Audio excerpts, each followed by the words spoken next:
Welcome to Jimmy Kimmel Live. I am your guest host, Nasty Rosie O'Donnell. Sadly, this is my fourth and final night here on the show. I know, I hate to go, but I'm taking so many good memories with me back to Ireland. I'm also taking Guillermo. Really, honey.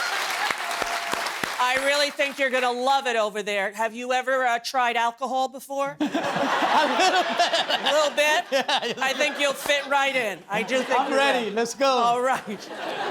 You know, a lot of people have asked me if I decided to guest host here as some kind of audition to get another talk show, and the truth is, the real reason I returned to ABC was to become the next Golden Bachelorette gay edition.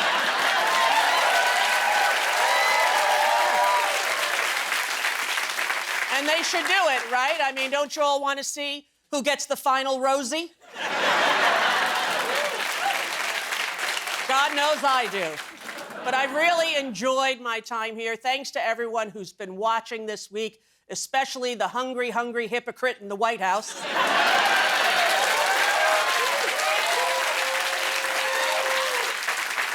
kind of weird to think he spent more nights with me this week than Melania. True fact, true fact.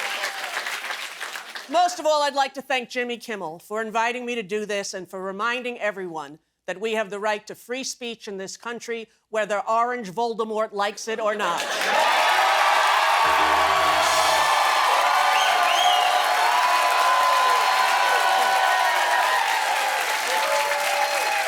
And I'm ending on a high note tonight, all the way from Broadway. My new man crush is here.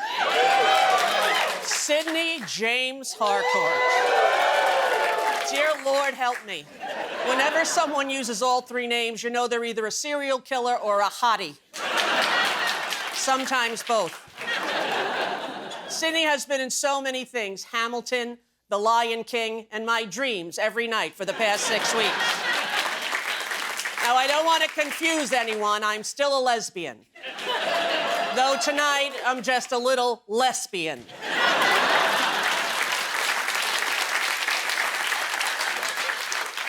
You know, last night I shared that Guillermo has been praying for another pandemic to start so that he doesn't have to do Dancing with the Stars. And unfortunately, it looks like you might get your wish, buddy. According to new reports, cases of COVID are surging in almost every state right now. But don't worry, people, because our fate is in the hands of the Secretary of Health and Human Sacrifice, Robert F. Kennedy. Go ahead, boo him, please. There he is, SpongeBob Smallpox. Is it wrong to say I hate this man? I mean, Guillermo, is it wrong to say that? No, you're the boy. You can say whatever you want. All right. Yeah. Good to know. Yeah. Good to know. But hey, if you can't trust the medical advice of a guy who pulled over during a road trip to cut the penis off a dead raccoon, who can you trust, really? Strange man, strange man.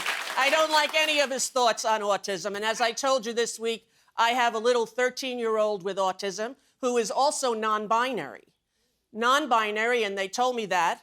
And I asked them to explain what non-binary was, and they went, "Oh, Mom!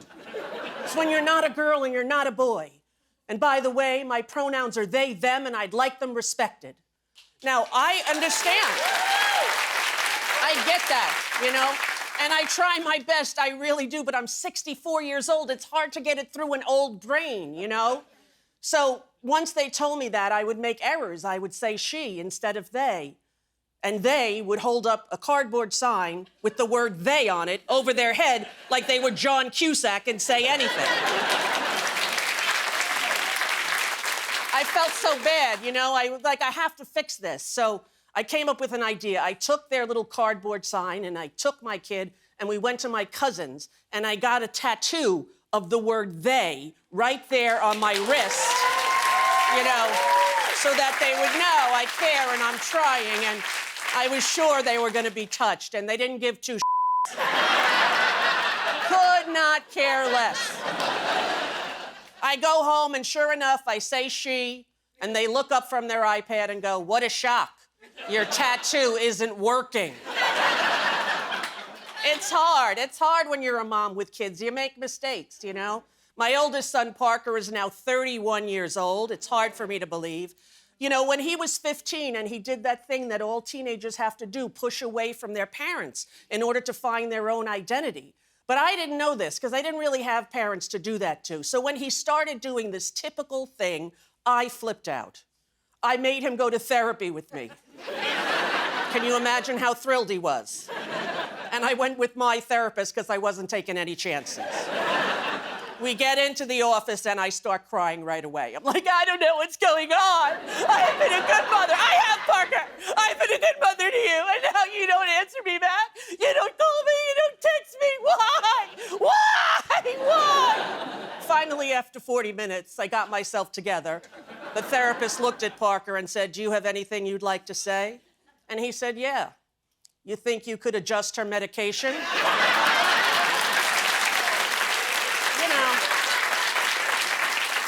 And they did, and I actually felt better, so it was a win-win. You know what I'm saying?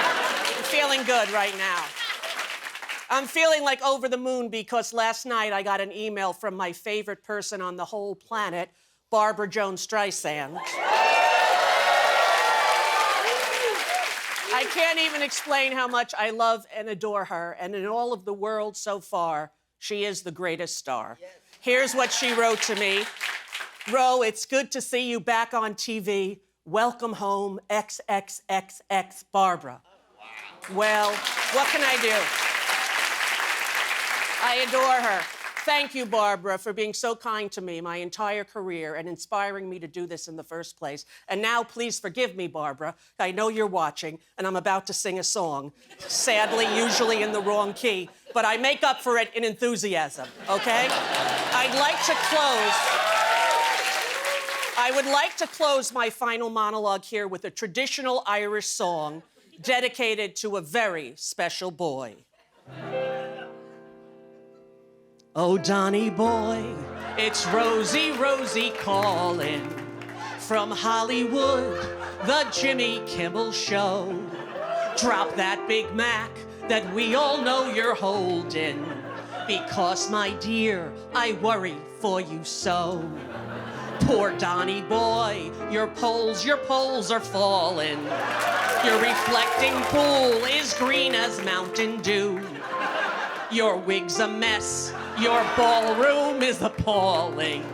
And with the ran, you bit off more than you can chew. Measles are back, inflation is a swelling. You post all night, you're sleeping while you work. And what's with all this useless crap you're selling? Hey, sweetie pie, you're driving us all berserk. But there's a way to end this drama.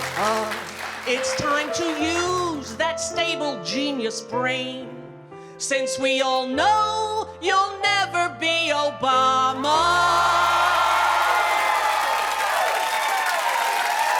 Why not resign and make this country great again?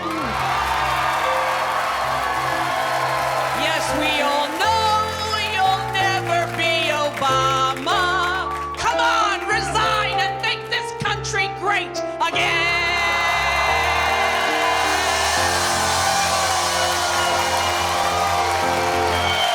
Thank you so much. We got a great show for you tonight from the pitch. Sean Hannessy is here. My man crush, Sidney James Hart.